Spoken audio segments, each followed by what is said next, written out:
Hi everyone and welcome to our latest catch-up. Today I'm joined by Josh Staunton. Josh, how are you doing?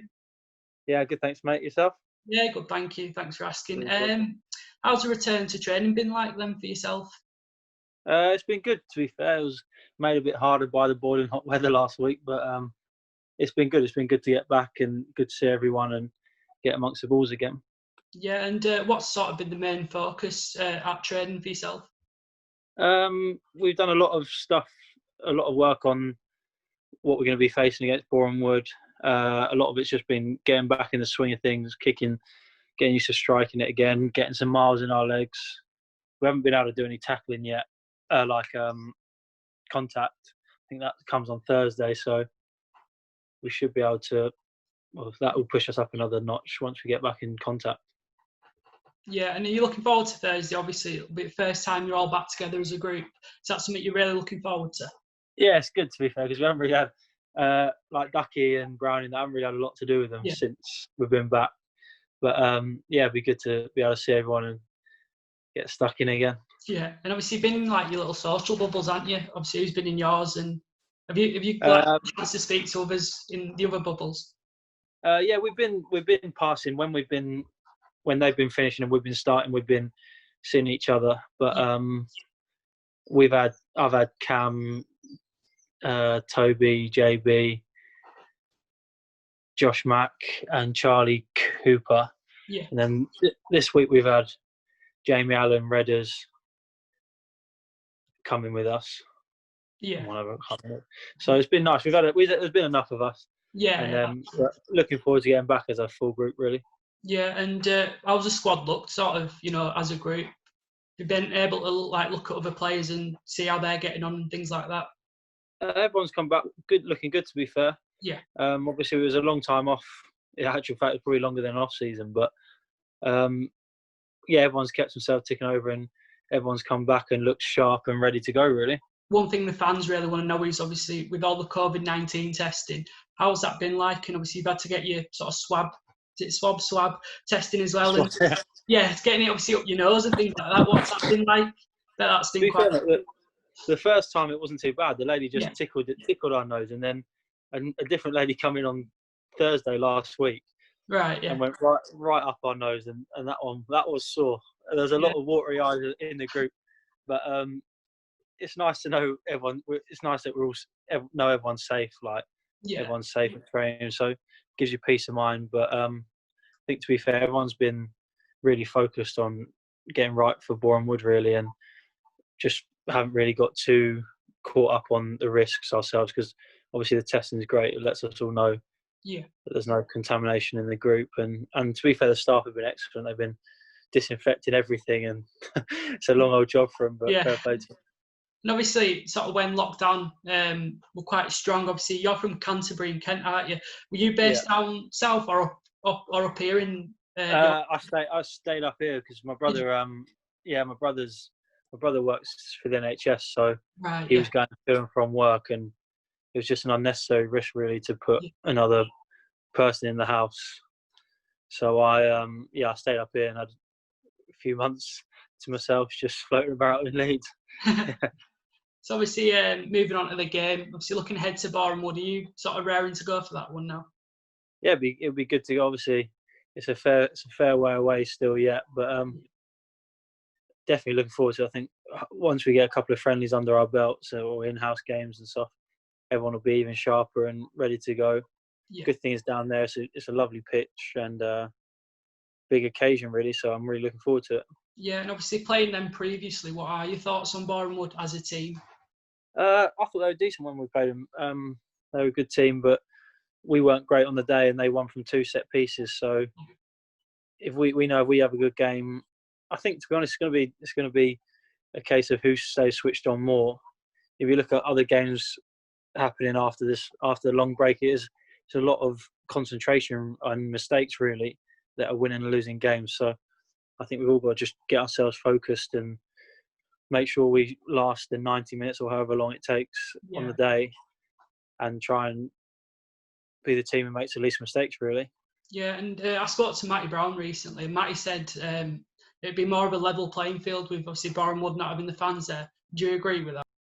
Yeah, I think it takes any sort of atmosphere advantage out of it, really, doesn't it? It's Yeah, just it comes down to who's better on the day. There's no real distractions. It's not like you've got thousands of people adding pressure. Obviously, there's a TV audience, but you yeah. don't feel that at the game. And it makes it a game of the better team should win, really, on the day. If we get through Bournemouth and we get through Harrogate in the semis, we'd face either Notts County, Barnet or Yeovil in the final. For you, who do you think is the toughest opponent out of those three teams? I think there are three good teams on their day. They'll all cause you problems in their own way. I would probably I'd say Barnet, just because we've beaten them once this season and the other two we haven't, so it gives them a psychological edge. But I think on a big occasion, it's whoever rises to it better. Really, all previous form goes out the window, really. Yeah, and it's a case of whoever deals with the pressure on the day and whatever team turns up. So I think it's hard to discount people, especially sometimes if you're facing a bigger team like a Notts County who've come down. Maybe the pressure's on them to go straight back up. So that underdog story can work in your favour sometimes. And sort of off the pitch, there's been a lot of sort of fundraising going on. Have you been able to see some of that, obviously, on social media? Things like that? Yeah. To be fair, I've been keeping up to date with that on social media, and it's a great achievement. To be fair, I wasn't expecting anywhere near that much so quick, but it's a credit to the fans and how well they've stuck behind the club, especially as it's not an easy time for anyone, and the fans are included in that. It's not just football. So for them to stick their hand in their own pocket even further and contribute a massive donation to the club shows how much behind us they really are. Yeah, and obviously sadly they can't be there because obviously with games being behind closed doors. But how do you feel like the fans can still sort of play their part, obviously away from the grounds? Yeah, obviously it's not nice. I don't think it's not nice for us players, and it's not nice for them, because you get these big occasions for the club, and it'd be nice to have a load of fans there on the journey with us. But I think by even things like the fundraiser, we know how supportive they're being, so they're doing their utmost. It's like I say, it's a shame they can't be there with us, but we know that we've got their backing, and I'm sure they're wishing us well, and we hope to do it for them and the town. If we could get up, it'd be brilliant.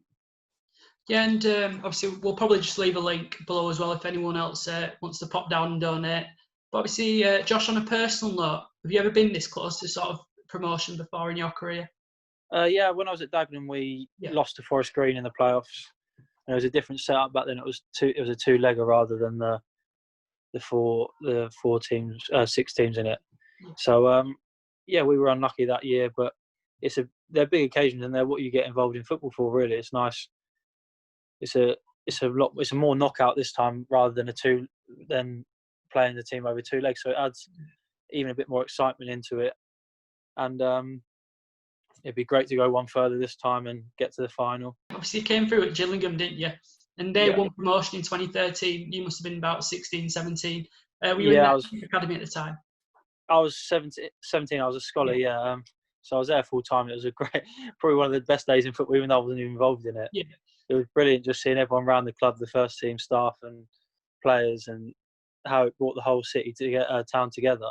Yeah. And hopefully we can do that again, do that here, because it's amazing how the town really gets behind the club when things are going well. Yeah, definitely. And obviously, just looking at your season, you've predominantly played in midfield this season, obviously switching from defence. How's that transition been for yourself?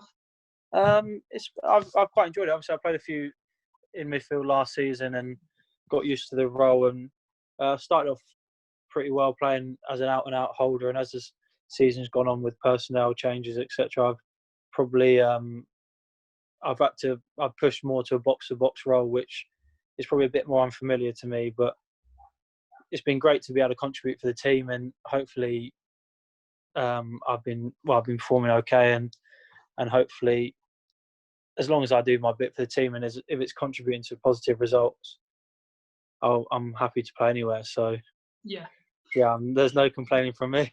That's good. And how would you sum your season up then, personally? Because obviously, when I joined in February, and even when I came in, everyone were sort of raving about how much of a good season you'd had. Would you say that's been the best season of your career so far? And obviously, how would you sum it up, of course? Yeah, I'd probably say consistency-wise, I've been pretty good. I haven't had too many bad games, which a lot of time a player like myself that's what I'm aiming to do, rather than, like, I think as you get older and older, you understand your role, and I'm not really trying to, like, I'm not like a Cameron who's not really going to win us a game on my own.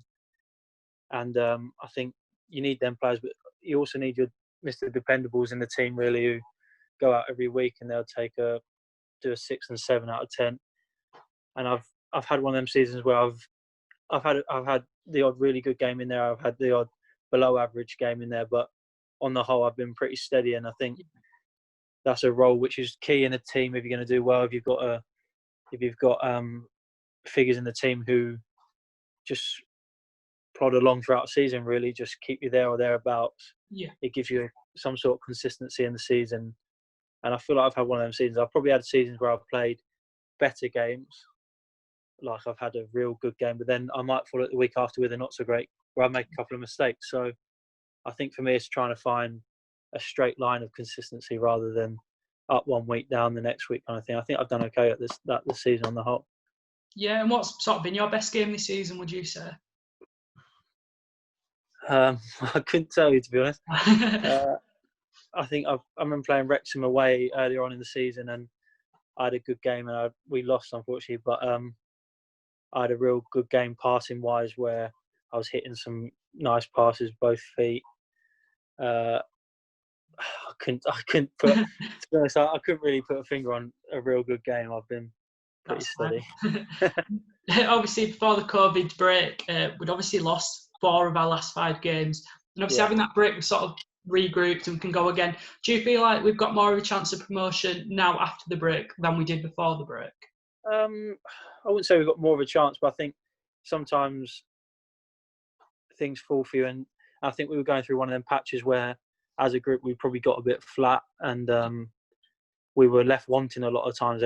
So you go through them, and as a team, sometimes things just aren't going your way, and it can be a hard little rut to get out of. And fortunately, out of our own control, we have got out of it. And I think, to be honest, now previous form goes out the window, because it's like starting a season again, really. And we've got 3 games, and if we can hit the ground running quicker than other teams, we'll be fine. And to be fair, it's one good thing our team seems to do. With 2 seasons in a row now, we've got out of the traps quickly. Yeah, definitely. And I think it's a lot of time in a playoff, you'd be looking at the team who's coming into it on form, whereas we're all starting afresh, really. So it's anyone's game, I think. Yeah, and in actual fact, it may be beneficial to have the couple games before the final, rather than just turn up in the semis kind of thing. So I think we'll look at the positive side of it, and hopefully the extra game could help us. Yeah, and one thing Matty mentioned as well in our interview last week was he thought the gaffer was the main catalyst in us having a good season this season. Would you agree with that, or do you think there's another catalyst in it? I think he's definitely been probably the major contribution. Him and Millie have been different class. All the staff have, to be fair, and they've allowed us to express ourselves as well, which I think is a massive part of playing well as a team. Yeah. And they take responsibility when we go wrong, but they also put a lot of responsibility in our hands, especially the more senior boys, Brownie and Clarkey. Yeah. Who they listen to them. The gaffer listens to their input, and I think it makes it easier to bridge the gap maybe between staff and the players, the group of players. But the gaffer, he's been excellent. He's a good bloke, and he's not easy to talk to. So if you have problems, you can go and talk to him. Yeah. And I think as a whole, our group's benefited from that, because we're not group who's going to step out of line too much. We've got a lot of players who will look after the group rather than the gaffer having to babysit us. Yeah. I definitely think the gaffer's been a breath of fresh air this season, really, yeah. So, Josh, that's everything then. And obviously, good luck in the playoffs. I'm sure you might have a message for the fans just to end on. Thanks, mate. Yeah, I'd just like to say thank you to the fans, really, for the continued support throughout the whole season, especially when we were letting ourselves and the team and the fans down. Really, we had a rut, but it's been nice because week after week the fans are stuck behind us, and obviously now with the fundraiser, it goes a long way. I know the club are very appreciative, but us as players also really appreciate every bit of support we can get, really. And it's nice to have a lot of people messaging saying good luck for the playoffs, and just how much it's nice to know how much it means to the fans. So fingers crossed we can get there and do it for the club, the town, and all the fans who've been behind us the whole way. Thank you, Josh. I'll see you later. Thanks, mate. Cheers, mate. See you later. Yeah. See you. Take care, mate. Bye.